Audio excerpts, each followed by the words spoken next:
Hi everyone, so this is 12.5 retake remedial work. So this worksheet needs to be completed and turned in before you do your retake. If you don't want to do the retake of 12.5, then you do not have to complete this. Okay, this is an opportunity for those that didn't do well and want to do better to get a chance to get their questions asked, practice, and then do better, okay? If you do the retake and you do worse, I will take the higher of the two scores.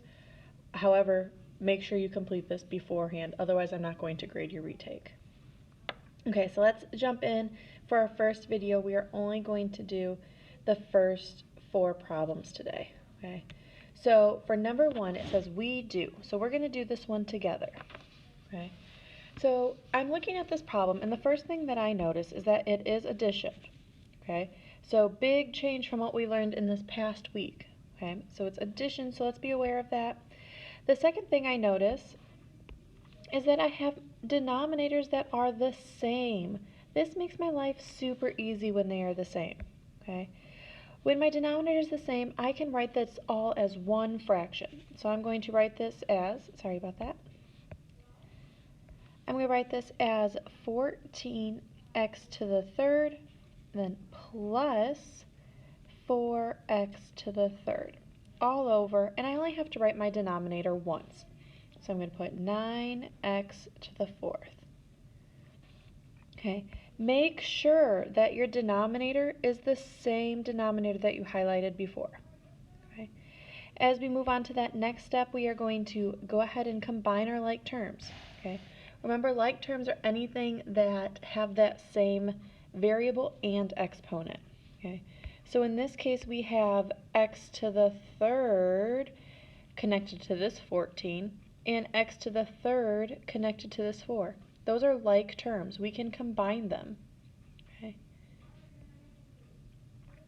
So if I were to go ahead and combine 14 and 4, I would get 18x to the third. Okay. And this is still going to be over that same denominator of 9x to the fourth.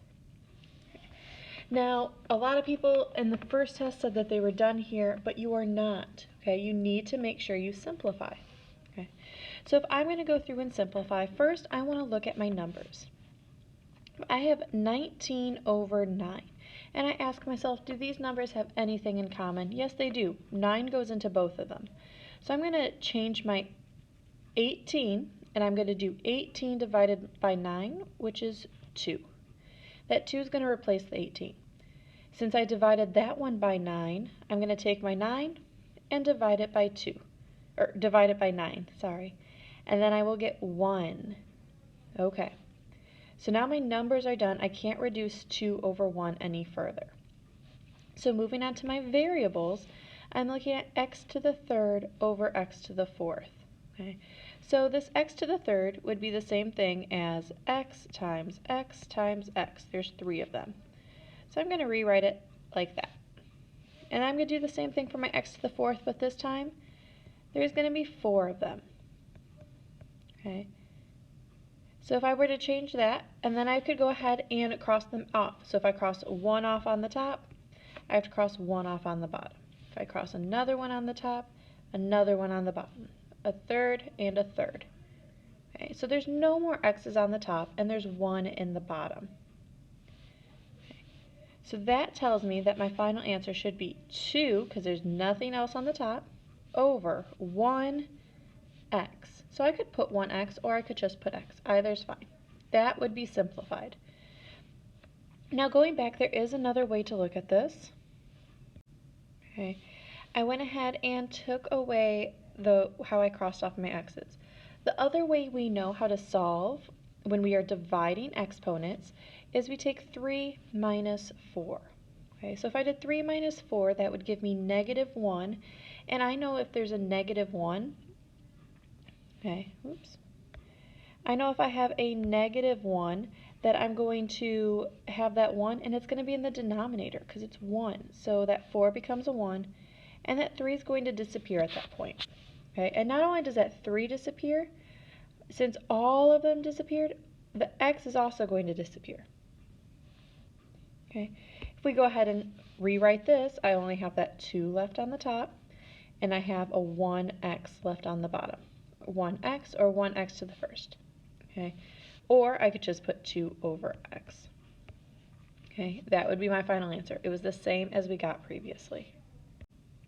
Okay, so now I want you to go ahead and do a very similar problem number 2. This is a you do. So go ahead and follow those steps. Make sure you're looking at it carefully and then get your answer checked. If you did not get 6 over x as your final answer, please make sure that you go back, check your work, see where you went wrong, and then ask your teacher for help. Looking at number 3, it's very similar. The first thing we want to do is make sure we figure out what type of problem we are doing. So I see a minus, okay? So I see a minus, I automatically know I'm going to have to distribute, okay? I also see that my denominators are the same, okay? So that makes it a little bit easier for us, so I can go ahead and combine into one fraction. When I go ahead and combine those, we will have a denominator of x squared minus 64. Again, exactly the same. I'm going to keep my first fraction numerator, so I'm going to put 5x plus 6, but now I need to be careful. Because I have this minus, I need to make sure that I distribute that, or that I change it to a plus and a minus, and change it to a plus, and when I do that, I change my other signs. Okay. So what this means is that my 4x will now be negative 4x, and my negative 2 will be a positive 2. Now I can go ahead and combine my like terms. Looking for like terms, we have 5x, because it has an x attached to it, and negative 4x. And then we have this positive 6 and this positive 2. So if I go ahead and rewrite this, I'm going to combine my 5x and negative 4x to get positive x.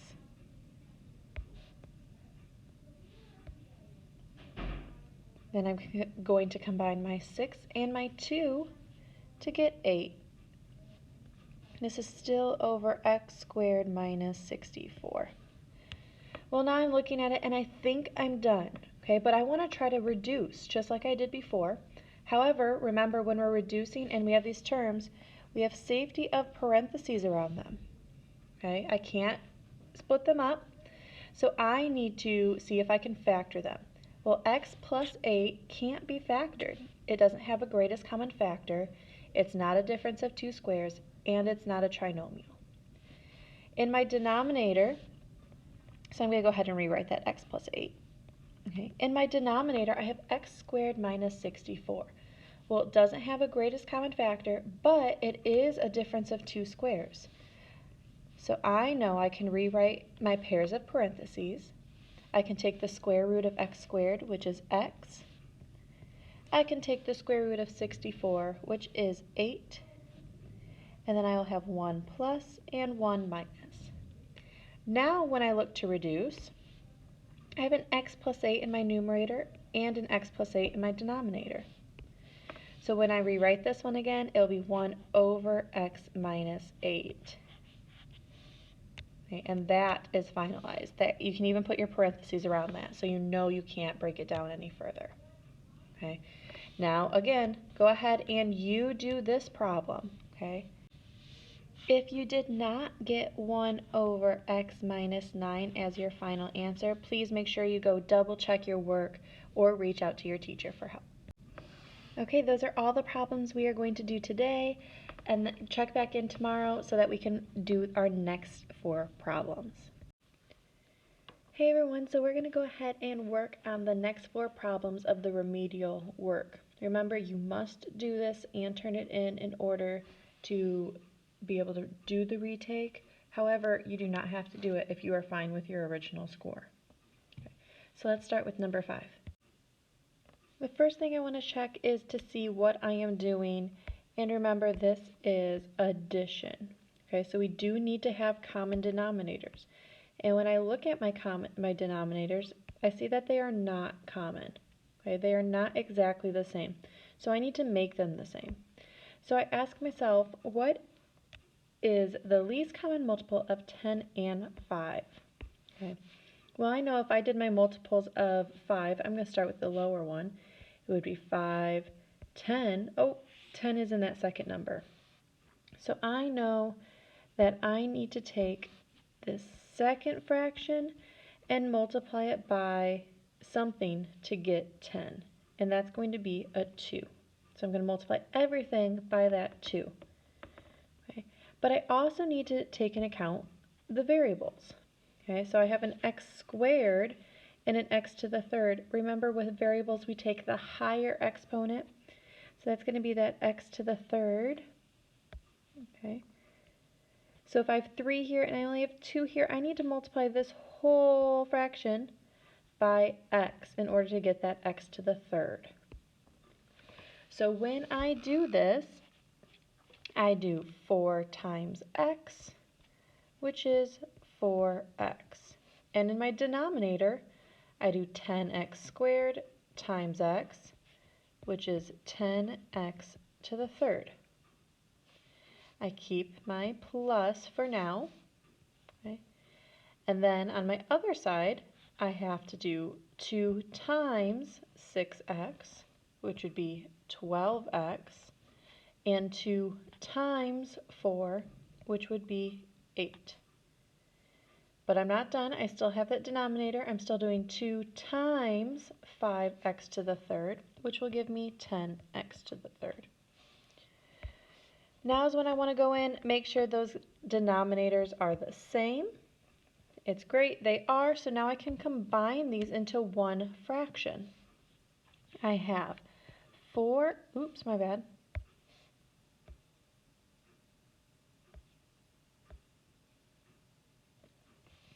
I have 4x plus 12x plus 8 all over 10x to the third.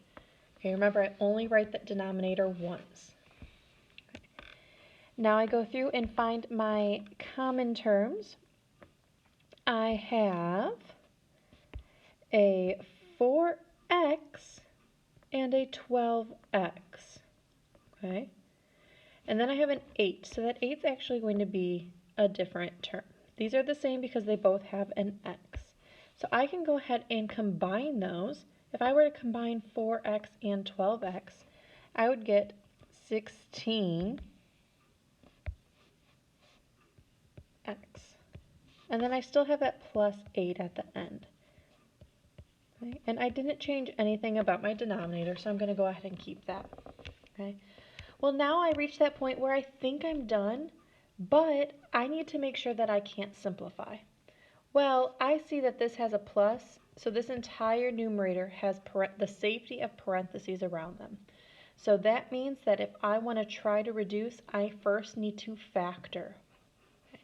So going through that list, I first ask, do I have any greatest common factors, or GCF? Well, 16 and 8 have an 8 in common.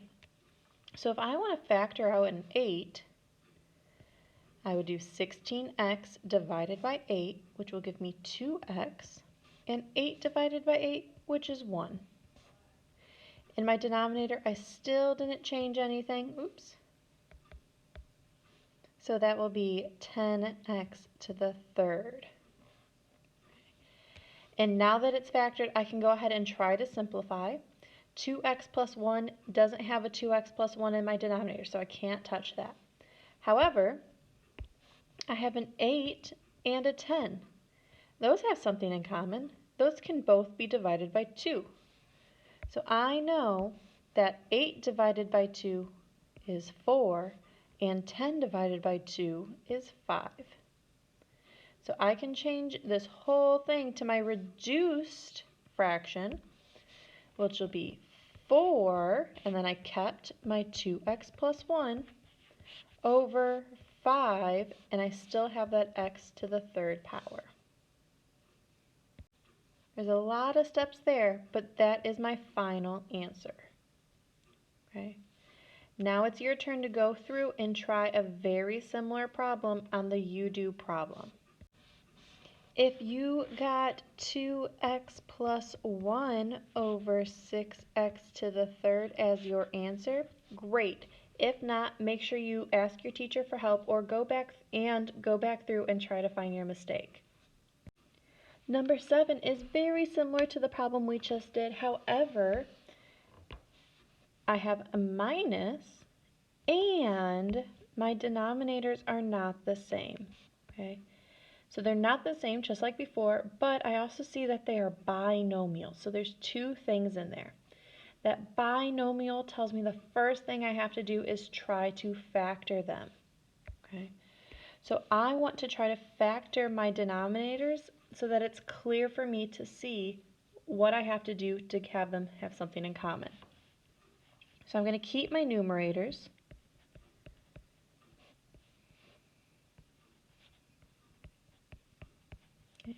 And I'm going to look at this 5x minus 15. Okay. Well, 5x minus 15, okay, I'm going to put in that safety of parentheses, which tells me I need to factor it. So my first question is there a greatest common factor? Do 5x and 15 have anything in common? And that answer is yes, they have a 5 in common.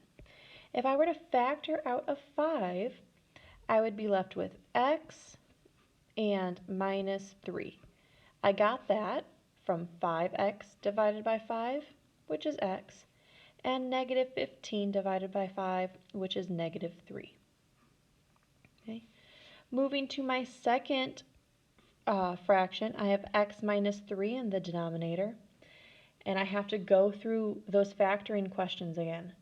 Is there a greatest common factor? So does x and 3 have anything in common? Nope. So go to my second question. Is this a difference of two squares? Well, it is a difference because there's a minus. However, I can't take the square root of x, and I can't take the square root of 3. So it's not that. And then it's only two terms, so it's not a trinomial either. That means I'm going to leave it exactly as it is, x minus 3. And I'm going to keep it in those safety of parentheses so I don't get confused. So now as I look at my denominators, I want to see what one of them is missing. It should be pretty clear at this point that one of them is missing something. In this case, it's going to be that 5 out front. So I need to put a 5 there.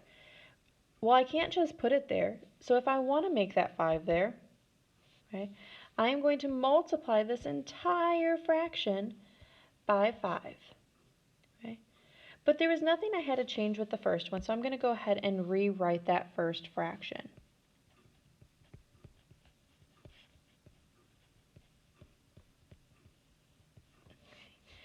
And then I have that minus, and in my second fraction, we need to make sure everything gets multiplied by this 5. So 5 times x is 5x. 5 times 1 is 5. In the denominator, that 5 is multiplied by that set of parentheses, so we're going to put 5 and then x minus 3. Remember, that's just multiplication. Yay, I now see that my denominators are finally the same. Okay, that means that I can make this one fraction. Now when we do this, please make sure you're careful with that minus. Okay. That minus, remember, it needs to be distributed, or you need to change it to a plus and change your other signs. Okay. So as we rewrite this, I'm going to go over to the left here. I have my 6x plus 2, and now it will be minus. This will be 5x, and then minus 5. And this will be all over 5 times x minus 3. As I continue on, I want to make sure I go through and combine any like terms that I have. So I have a 6x and a negative 5x. Those are like terms because they both have an x. I have a 2 and a negative 5. Those are like terms because they're just numbers. Let's go ahead and combine those. 6x minus 5x will give me x.